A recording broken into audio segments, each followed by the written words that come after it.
The sound of Leningrad was not a human voice. It was a heartbeat, a slow, mechanical, relentless tick-tock that echoed from the loudspeakers strung up on the Nevsky Prospect. Bouncing off the pastel facades of the Winter Palace and the granite embankments of the Neva River. It was the metronome.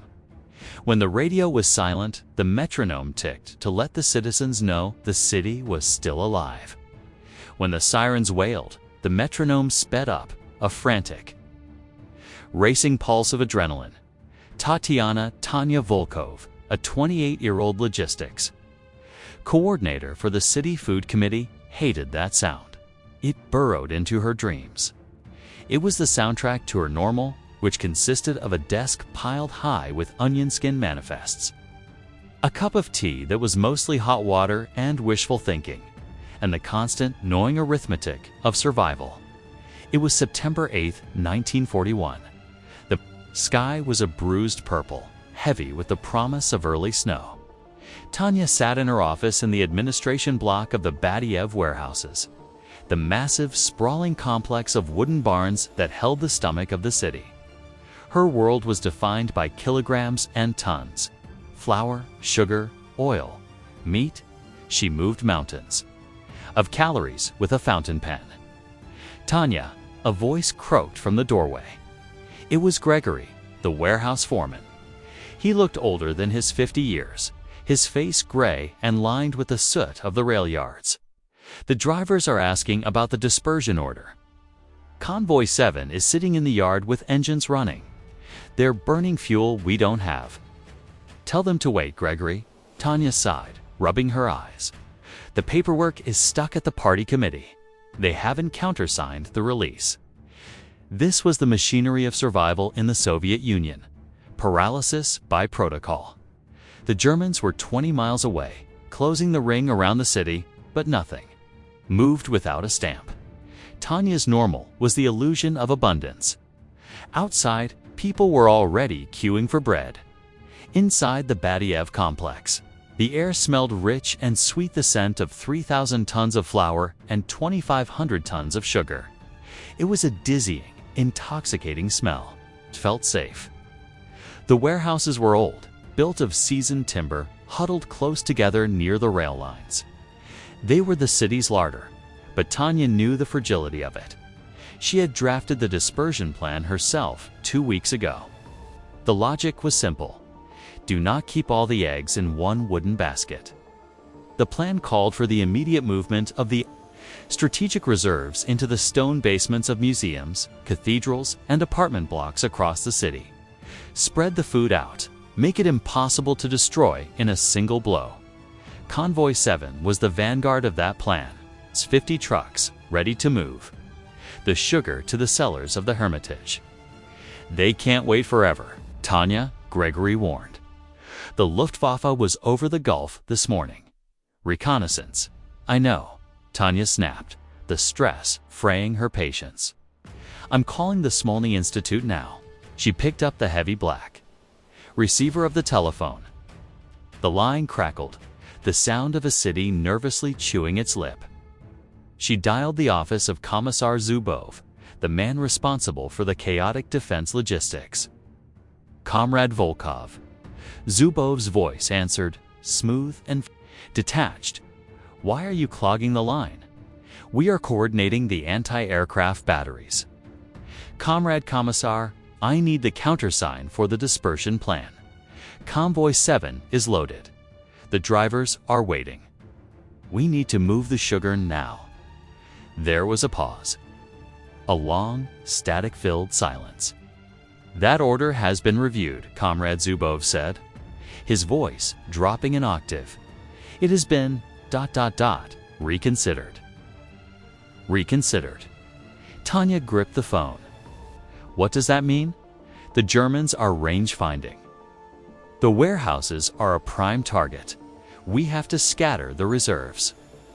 The dispersion plan is rescinded, Comrade Volkov.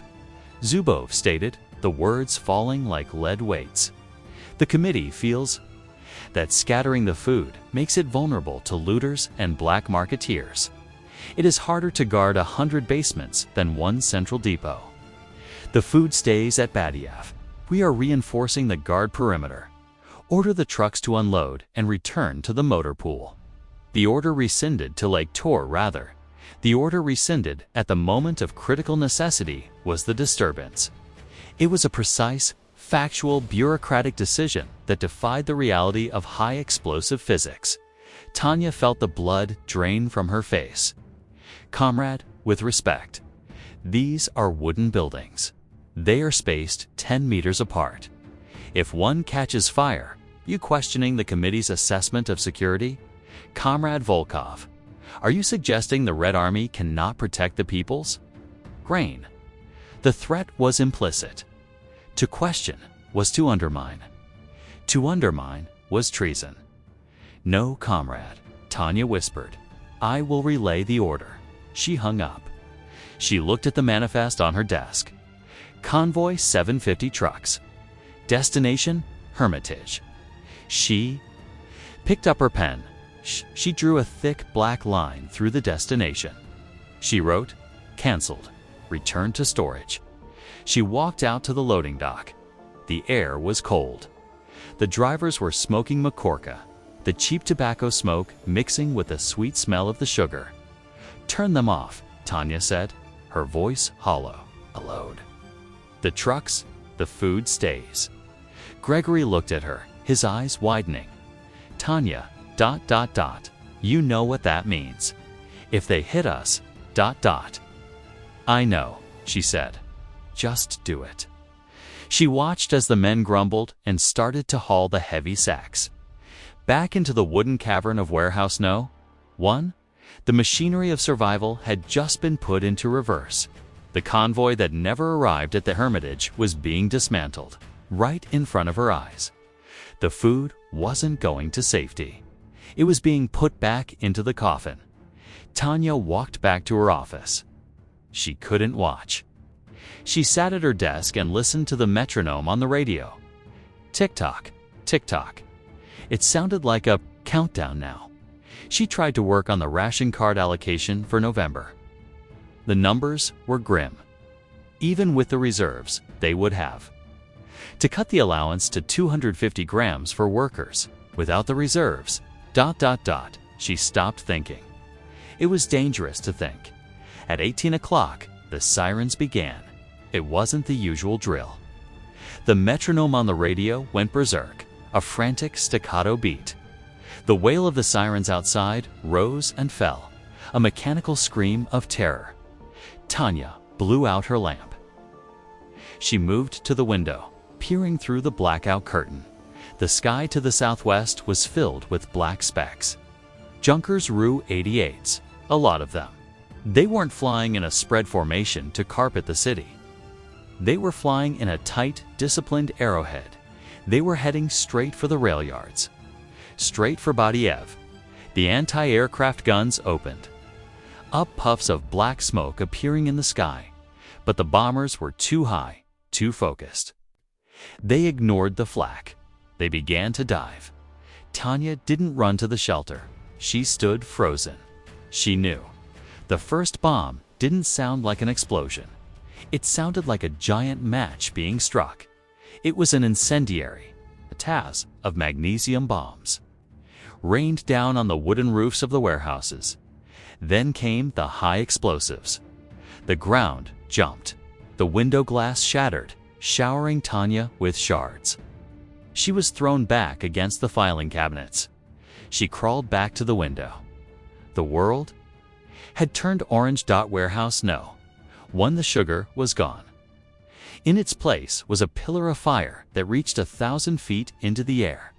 The heat was instantaneous, radiating through the broken window like a physical blow. Then Warehouse No. 2 caught. Then No. 3.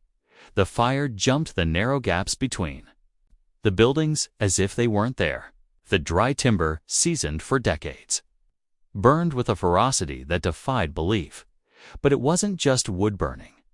Tanya watched in horror as a river began to flow out of the broken doors of Warehouse No. 1. It wasn't water. It was black, bubbling, molten sludge. The sugar? The 2,500 tons of sugar had melted. It was boiling. It flowed over the cobblestones, catching fire as it ran.